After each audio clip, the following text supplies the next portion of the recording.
Anyway, back to part 2. I was sitting there, not doing a thing, getting called bitches and everything else. Now, this all leads back to the Holy Grail. I love the movie Da Vinci Code. Whenever I first seen that movie, I cried so many times every time I've seen it. And I couldn't understand. I felt like it was just like I was that girl, like I was the one. But I didn't understand that then because I was in a toxic ass marriage and hooked on pain pills, and that was a bad era of my life when that movie came out. But anyway, the point I'm getting at is they've been searching right here and knows. Now, you're going to disrespect one of Jesus' daughters, especially the oldest one at that he loves so much. He loves all his children the same. I'm not saying that. But you go and disrespect me over and over and lie, and you don't think a parent don't keep an eye on their children. Honey, I come shred the souls of the whole lineage. You hurt a hair on my kids, and you guys have. You guys have done spell work on me, my children, my family, my friends, anybody around me. You made sure I had no lovers, nobody. But you know what? I love being alone. Ask anyone. I ran away to Falls Creek Park when I was 5 years old. Nobody could find me. I come out of my hot spot because I knew I was going to get my ass whooped like I did every day for 10 years by my daddy. He had cast on and worked at General Motors, and that whole town had to look for me. And I'm always telling people, meet me at my playground. Dare you.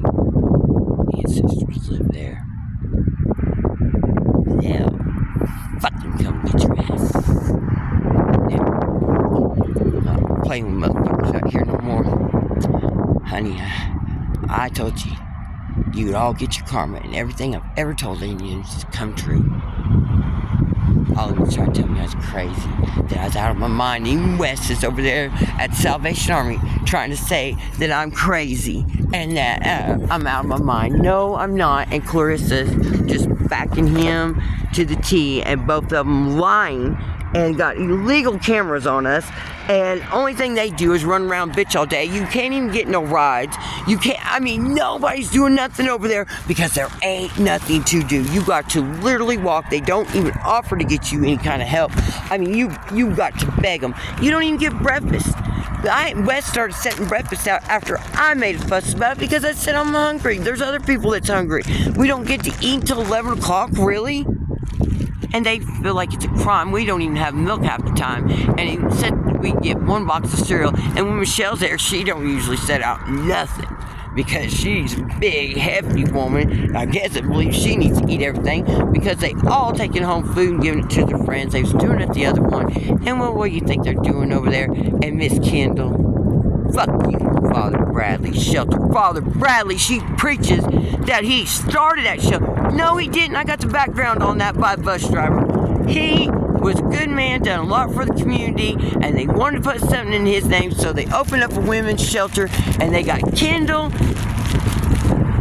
Really? Because she's a beat Barbie doll, pretty, was hooked on drugs. She sits there and puts everybody else down. Now, I ain't on drugs. But you've got to go to an NA meeting every night of the week when they come. You are required to be in that drug meeting. Now, how's that fair for the ones that ain't got a drug problem, ain't going through all this shit, don't want to be in NA meeting? See, there's just so many rules and regulations everywhere you go, and mandatory that you do this shit, right? Well, Kendall, honey, I want the Father Bradley shelter run by somebody else that cares, because none of you do. You all run around there talking shit too, and in the control with the phones. Who takes somebody's phone? We're all grown people there. Now, get over here. Oh, they're so laid back, man. Because everybody's in there too busy being high. But they'll give you a breathalyzer test. Got the desk right there. You can't walk out. Wes tried to get me to sign a paper. I said, what kind of paper am I signing? He said, how did you sign it? Because he's wanting me to say that I'm guilty. He said, I was cussing. No, I was not cussing him. Never cussed once. Never cussed Clarissa. And she knows that. And I told her, I said, I've done already on the horn with higher ups. Honey, you look me up. You don't even have a clue to who you're dealing with here. Well, honey, they had a big meeting the next day. They was all running scared. People taking off from the center. People staying there. Oh, yeah, they ought to be scared because, honey, God's coming for them. You want to talk about Jesus? Jesus is